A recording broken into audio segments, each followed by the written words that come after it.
actually remember being about 3 or 4 years old and rocking out like crazy on it, because they would play what I called horsey music for me as a kid. That's what I called classical music as a toddler. When I finally outgrew it, they sold it, and they started taking me to piano lessons, and I still play today. So how does this story pertain to you guys?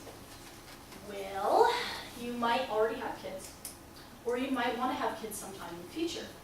And if and when that time ever comes, music education is a good thing to know about because it can help kids throughout their lives. To break it down, 1, I will be talking about the myths of music education.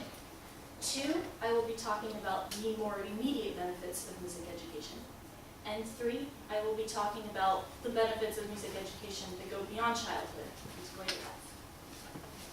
So first, I'm going to start right off with some of the myths and misunderstandings of music education. The first and probably the most popular being the Mozart effect myth, which basically says that if you just simply listen to classical music, that your IQ will go sky high. This is not true.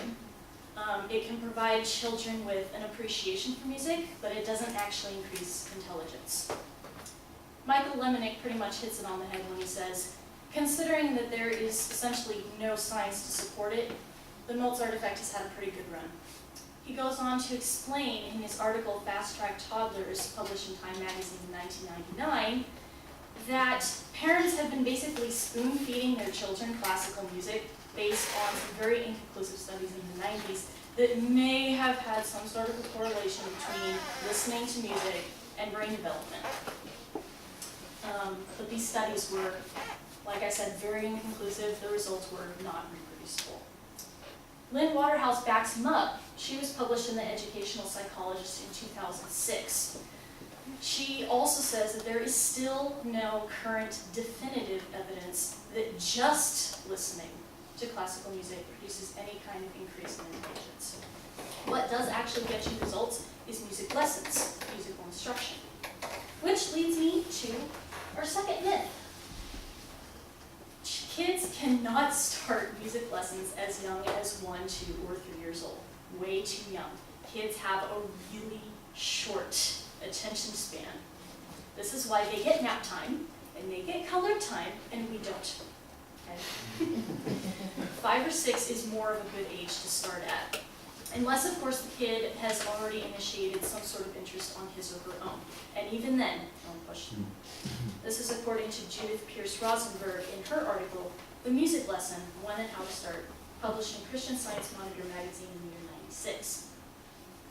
So third, even with music lessons, guys, even with music lessons, it does not guarantee success. It is not a quick fix. It just doesn't work that way. There are no guarantees, but there are definitely potential benefits from getting a kid to learn a musical instrument. For one,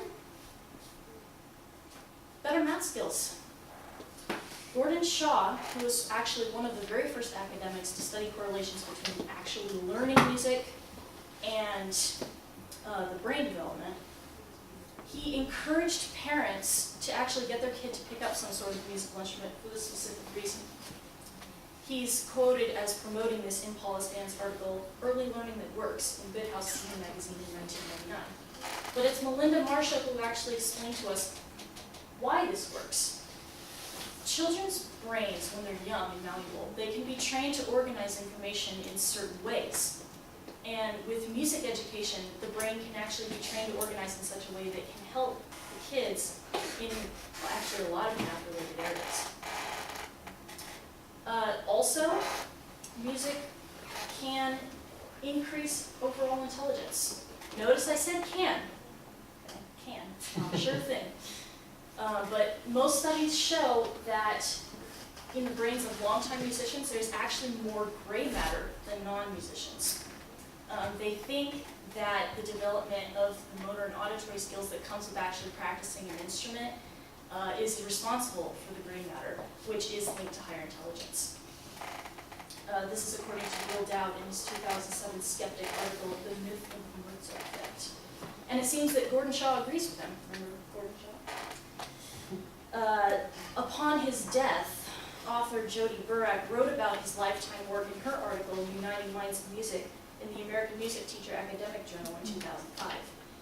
Throughout his life's work, he actually believed that learning a musical instrument is a window to higher brain function.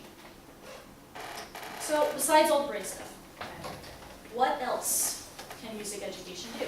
Well, it's just good character development. Learning a musical instrument is not easy. I know very well. It's quite difficult. So in order to overcome these difficulties, children learn things such as diligence, patience, concentration. All good things to have in college, by the way. Very good things to have in college. So let's say that your kid picks up an instrument, they get pretty proficient at it, but they don't quite reach Mozart level. So after that, what can music education do for them later in life? Well, it can be just a great hobby.